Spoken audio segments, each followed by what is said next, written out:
অনেকদিন পরে রুই মাছ দিয়ে কুমড়া বড়ি রান্না করতে গেছিলাম। বিশ্বাস করেন, রান্না করতে গিয়ে আমার চোখের পানি আর নাকের পানি এক হয়ে গেছে। হ্যালো এভরিওয়ান, কেমন আছেন আপনারা সবাই? অনেকদিন পরে আমার খুব প্রিয় একটা খাবার রান্না করব, কুমড়া বড়ি দিয়ে রুই মাছ। কুমড়া বড়ি আমার খুবই পছন্দের, কিন্তু ঢাকাতে ভালো বড়িগুলো পাওয়া যায় না। এই বড়িগুলো আগে আমার মা দিত, এখন আমার শাশুড়ি আম্মু দেয়। মা তো মাই, আমার মনে হয় পৃথিবীর সব মা মনে করে আমার ছেলে মেয়ে না খেয়ে থাকে। এই যে দুটা মিষ্টি কুমড়া, হাঁসের ডিম, মুরগির ডিম, কুমড়া বড়ি, ডালের বড়ি, এগুলো সব আমার শাশুড়ি আম্মু পাঠিয়েছে।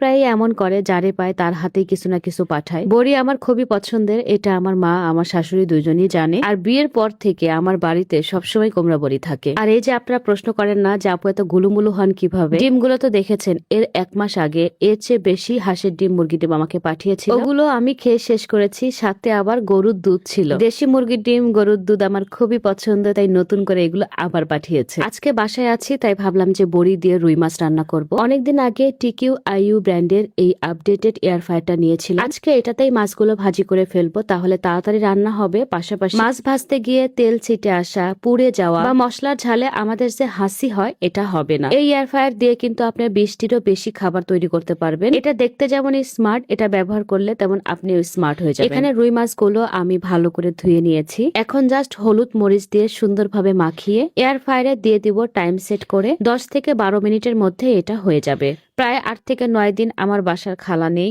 সমস্ত কাজ আমিই করছি। ভাই, ঈদের ছুটি 9 দিন কিভাবে হয় আমি এটা বুঝি না। এই মাছগুলো আজকে সকালে নিয়ে এসেছে, সবগুলো মাছ আমি নিজে পরিষ্কার করেছি, এখন রান্না করছি। আমার যেহেতু ডাস্ট অ্যালার্জি, আমি মাছ কড়াইয়ে ভাজতে পারি না, আমার প্রচুর হাসি আসে। মানে মশলার যে ঝাঁজটা, এটা আমি নিতে পারি না, অসুস্থ হয়ে যায়। যেমন চোখ দিয়ে পানি আসে, তেমন নাক দিয়ে পানি আসে। সো আমার জন্য টিকিউ আই ব্র্যান্ডের এই এয়ার ফ্রায়ারটা খুবই হেল্পফুল। এখানে আপনারা পিৎজা, চিকেন ফ্রাই, স্টেক, আরো অনেক কিছু বানাতে পারবেন। টিকিউ আইইউ এর ফেসবুক পেজটা আমি আমার ভিডিও ক্যাপশনে মেনশন দিয়ে রাখবো, আপনারা চেক আউট করে নিন, তাহলে আরো বেটার ধারণা পেয়ে যাবেন। মাছ ভাজি থেকে তো রেহাই পেয়ে গেলাম, কিন্তু এই মশলা থেকে এখন আমার কে রেহাই করবে? যাই হোক, প্রথমে আমি বড়িগুলো ভেজে নিচ্ছি। ভালোই তেল দিয়েছিলাম, কিন্তু সব তেল বড়ি খেয়ে নিয়েছে। বড়িগুলো আমি 1 থেকে 2 মিনিটের মতো ভেজে নিয়েছি।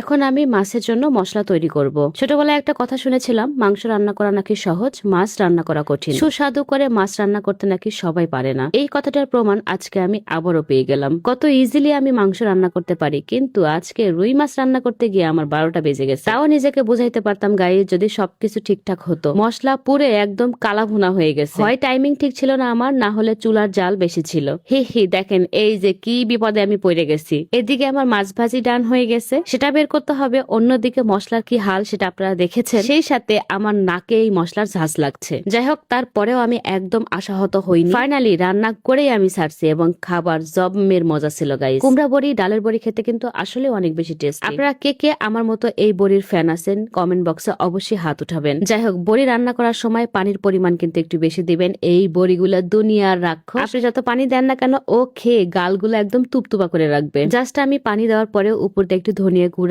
আর জিরা গুঁড়া দিয়ে দিচ্ছিলাম। এন্ড ফাইনালি এখন আমি ঢেকে দিব। পরিমাণ মতো ঝোল রেখে আমি নামিয়ে ফেলবো। কুমড়া বড়ি আমাকে আবারও ঠকাইছে, এই যে সব পানি নিজে খায় বসে আছে। যাই হোক, আজকে এ পর্যন্ত, সবাই ভালো থাকেন, টাটা এন্ড টেক।